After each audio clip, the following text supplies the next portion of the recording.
Nuestros niños y adolescentes son nativos digitales, han nacido en un entorno tecnológico, se relacionan con su familia y con sus amigos a través de las pantallas, utilizan esos dispositivos para hacer las tareas escolares, para ver series, para ver películas. ¿Y esto cómo puede afectar a su socialización? ¿Estamos ante nuevos patrones de consumo? ¿O cómo está cambiando la enseñanza? Bueno, sobre este asunto ha profundizado la revista científica Comunicar.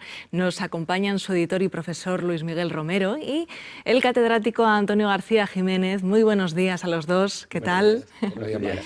Bueno, creo que además cuando empezasteis a preparar este monográfico, todavía no habíamos entrado, ¿no?, en pandemia y no sabíais que venía por delante un confinamiento, que se iba a disparar el uso de plataformas y medios digitales, ¿verdad? Bueno, nos dio tiempo en el último momento en la presentación de los distintos editores temáticos, que no solamente soy yo, sino Cristina Ponte de la Universidad Nova de Lisboa y el profesor Félix Ortega de la Universidad de Salamanca, a incluir que estábamos en un momento crucial de la digitalización del colectivo, de los colectivos que tú has señalado, a partir de la pandemia. Estábamos todos ya entrando, volcándonos toda nuestra vida, casi toda nuestra vida, a través de los ordenadores y de las pantallas inteligentes, se supone. Claro, y es que justo en este momento nos hemos dado cuenta de que las necesitamos, pero que también, además de muchas ventajas, son una amenaza y hay que saber utilizarlas. Bueno, el número que se plantea, el número 64 de la revista, trata de algunas de esas amenazas o algunos de los comportamientos que pueden derivarse en amenaza, no siempre. Por ejemplo, algunos de los artículos tratan sobre el tema del sexting, que es uno de los problemas, que es ese envío a través de redes sociales o a través de aplicaciones de mensajería instantánea de imágenes del propio cuerpo. Imágenes del propio cuerpo que se remiten a otra persona, pero que uno nunca sabe hacia dónde pueden ir, hacia dónde se pueden dirigir, ¿no? Por ejemplo. Claro, nos preocupan a los padres mucho ese uso que pueden dar nuestros hijos de las pantallas, por ejemplo, el uso que le dan en las redes sociales, pero también quizás enriquecido por nosotros mismos, que hay muchas veces que subimos fotos en nuestras redes sociales de los niños. Efectivamente, en el trabajo hay otro trabajo de investigación que fue seleccionado para ese número de la revista, en donde se analiza concienzudamente cuál es el comportamiento de los mayores, de los adultos con respecto a las imágenes. Bueno, una de las primeras conclusiones que hay es que hay un porcentaje relevante de la sociedad que no es consciente del cuidado que debe tener a la hora de manejar las fotografías, no solamente ya de sus hijos, sino de sus sobrinos, etcétera, ¿no? Se ha ampliado tanto el círculo de personas en donde no nos importa mostrarnos en público ante miles y miles y miles de personas, sino que se pasa de una sensación de privacidad distinta a la que hasta ahora hemos tenido. Y esto con el COVID y con la pandemia se está reforzando mucho más. Pero la investigación en este caso era a partir de investigaciones anteriores a la pandemia. Yo creo que también nos preocupa mucho la sexualización, ¿no?, que se presenta en las redes sociales, en las series, en la televisión de los niños y adolescentes, y que después ese modelo, esos ejemplos se trasladan también en sus comportamientos. Bueno, efectivamente, es curioso, no solamente es un tema que está abordado también como una de las posibles amenazas, sino que en el grupo de investigación que yo dirijo estamos precisamente ahora trabajando, investigando sobre la sexualización de las imágenes de los adolescentes y las adolescentes y las diferencias de género fundamentalmente a través de TikTok. Hay un trasvase de antiguos flujos de esas imágenes de las redes como Twitter, Facebook, que se van especializando, se pasa un poco a Instagram y después están pasando a TikTok, con comportamientos y consumos diferenciados. Y uno de esos son la sexualización. Bueno, hay cierto debate teórico sobre cuáles son los límites de la sexualización, ¿no? Por ejemplo, si llevar determinado tipo de peinado, determinada postura, es un hecho simplemente de colegas o bien es una cierta provocación. también hay dos puntos de vista, ¿no? El primer punto de vista es el de los jóvenes o el de los adolescentes que entienden que no es sexualización, sino que se están divirtiendo, están pasando un rato y están jugando.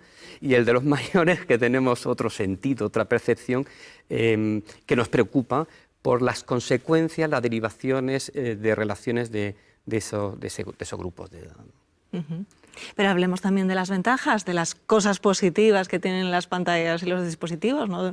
No todos son amenazas y riesgos, ¿no? Y lo estamos comprobando, yo creo, que ahora en estos momentos de pandemia. Bueno, no quiero monopolizar, Luis Miguel, no quiero monopolizarlo, pero bueno, efectivamente, bueno, ahí incluso publiqué un capítulo de un libro que trataba sobre el empoderamiento.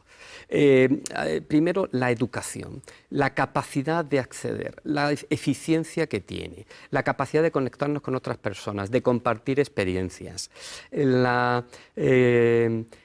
pues son algunas de las potencialidades. La generación de nuevas habilidades, de nuevas aficiones, de contacto con otras personas, por supuesto que sí. Además, la capacidad, no siempre utilizada, pero la capacidad que tiene Internet, las pantallas, de convertirnos en ciudadanos, en implicarnos. No nos podemos implicar, los jóvenes, los adolescentes, los menores no se pueden implicar socialmente en toda la gama de problemas y de retos sociales que tenemos, pero sí nos pone ante esa pantalla y eso es una potencialidad. Por tanto, la educación, el contacto con sus pares, con nuestros pares, la capacidad de convertirnos en ciudadanos, la capacidad de aprender autónomamente de una forma muy potente, por supuesto que representan elementos positivos y yo creo que la perspectiva de los riesgos hay que tomarla más bien cuando uno analiza Internet, más que como riesgo es como potencial riesgo.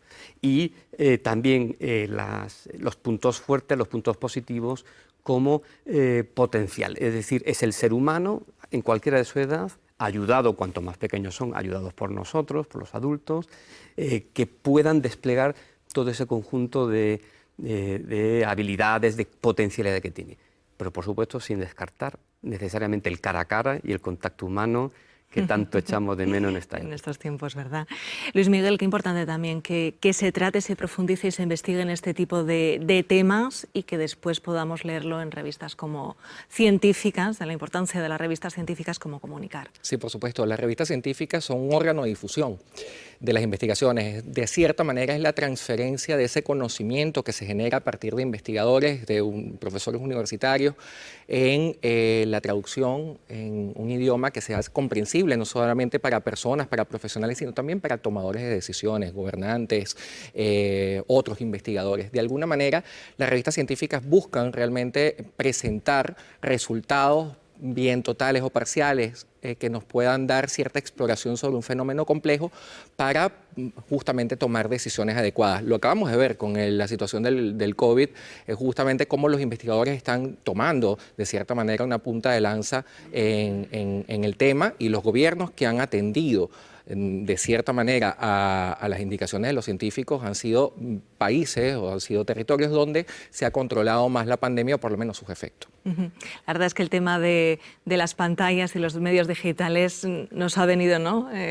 Como anillo al dedo en este confinamiento. ¿Qué otros temas habéis abordado últimamente? Bueno, en Comunicar tuvimos 2 números mientras estuvimos en el confinamiento, que no pudimos venir para acá a la aventura del saber porque estuvimos paralizados, ¿no?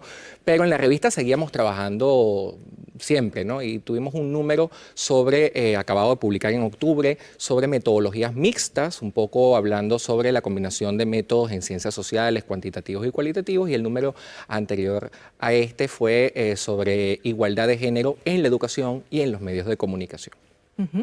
¿Qué tipo de informaciones se encuentra el usuario, el lector, cuando llega a Comunicar? No sé si son accesibles a ellos o no. Sí, totalmente. De hecho, Comunicar nace hace 25, 26 años como una revista de carácter profesional, no nace como una revista científica y a pesar de que, bueno, a pesar no, valga que la revista está ubicado actualmente en los primeros lugares de los rankings internacionales de la comunicación y de las publicaciones científicas, como es el Journal Citation Reports y Scopus. En caso, por ejemplo, en Scopus es la segunda revista del mundo en estudios culturales, una cosa que nos tiene muy contentos. Además de eso, Comunicar intenta, de cierta manera, que los artículos que se publican allí tengan un apartado de recomendaciones, de conclusión, de discusión, donde de alguna manera se traduzca en palabras todo eso que al principio en la fase de métodos y de resultados, pues a lo mejor no sea tan comprensible. Entonces, de alguna manera, todos los profesionales de la educación, de la comunicación, de la antropología, de los estudios culturales, de artes y humanidades, pueden acceder tranquilamente y comprender la información con claridad en la revista Comunicar. Pues estaremos muy atentos a vuestros próximos números y monográficos. Gracias por habernos acompañado hoy a los dos. Muchas gracias a ti, Muchas Mara. gracias, muchas Buenos gracias. días.